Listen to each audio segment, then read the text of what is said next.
я не собираюсь рассказывать про целые игровые серии сразу. По-моему, это немного скучновато.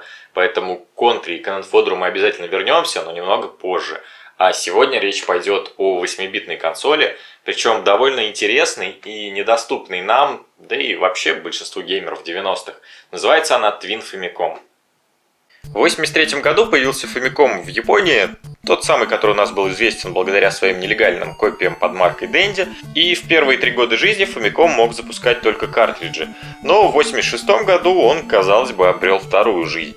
Новый девайс под названием Famicom Disk System по сути представлял собой один очень большой картридж, ведь подключался он именно в слот картриджа Famicom. А на деле это флоппи-дисковод, который позволил использовать дискеты как игровой носитель. Эта штуковина была довольно странной на вид и требовала отдельный блок питания или 6 огромных батареек. Тут очень удачно подсуетилась компания Sharp и всего через 5 месяцев выпустила эту систему в едином корпусе для более удобного использования.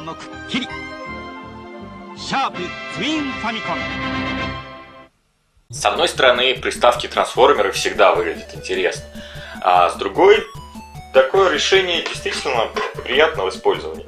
Давайте посмотрим на Twin Famicom поближе. Джойстики, так же как и у Famicom, встроены в консоль, они не отсоединяются от нее и их не так просто заменить в случае поломки. Но ведь это лицензионный продукт, и сломать их тоже не так-то и просто. Во второй джойстик встроен микрофон и соответствующий регулятор.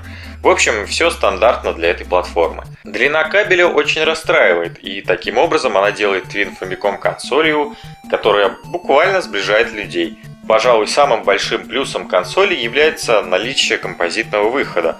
У обычного Famicom же имеется только RF-выход. За это Sharp'у отдельное спасибо. Рядом тут как раз есть порт с надписью RF. Странно, никогда не видел таких RF-разъемов. Еще левее находится крышка, за которой сплетение проводов. Сначала мне показалось, что таким образом соединяется дисковод с портом картриджа. Но зарубежные форумы развеяли мое сомнение. Он не нужен. То есть, вообще. Через этот порт на правой боковой стороне можно подключать дисковод этой консоли к другой приставке, используя кабель от Disk System. Также на этой стороне есть и Expansion порт. Пожалуй, это самый крутой и полезный порт 8-битных Nintendo. Потенциал он имел огромный. Про него я еще буду много рассказывать в будущих выпусках. Ни в коем случае не используйте с этой консолью адаптер от NES. К разъему он подходит, но у них противоположная полярность. Лучше купить универсальный адаптер, только аккуратнее с настройкой. Когда я впервые столкнулся с Twin Famicom, я быстро разобрался, как поиграть в игры на картриджах.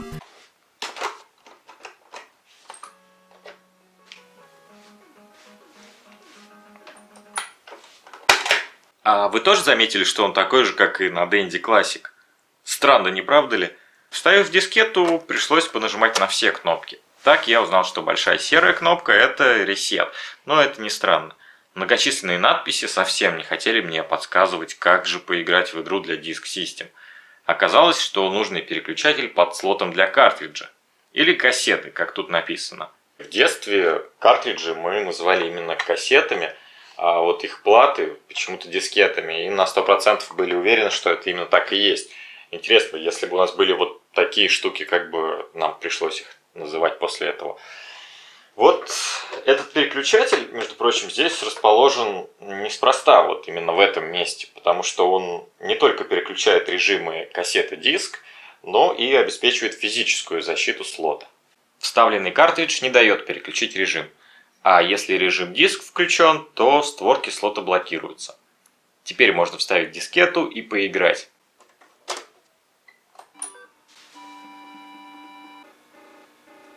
Чёртовы зарубежные форумы! Никому нельзя доверять!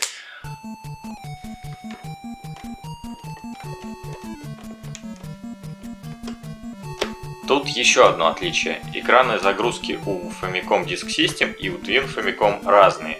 Там появляется надпись Nintendo, а тут Famicom.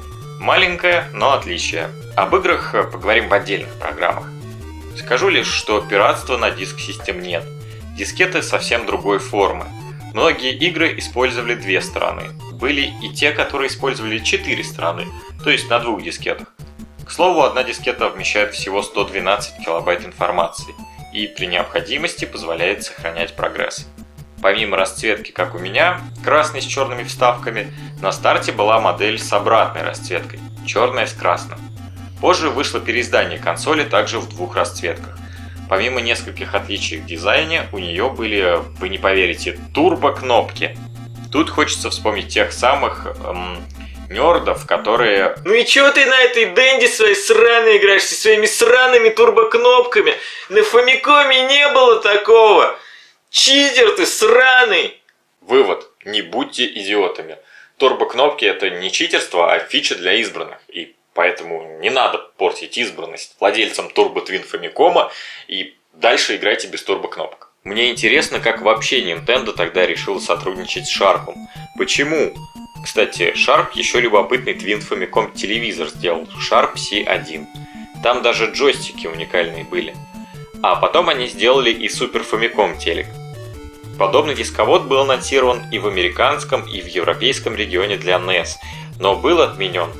Поэтому устройств подобных FDS и Twin Famicom нигде кроме Японии не было. По этой причине некоторые игры с Disk System за пределами Японии вышли на картриджах, но не без изменений. Приставка получилась классная, и если выбирать из двух, то это однозначно более выигрышный вариант, чем система от Nintendo. Хотя и стоит она довольно прилично.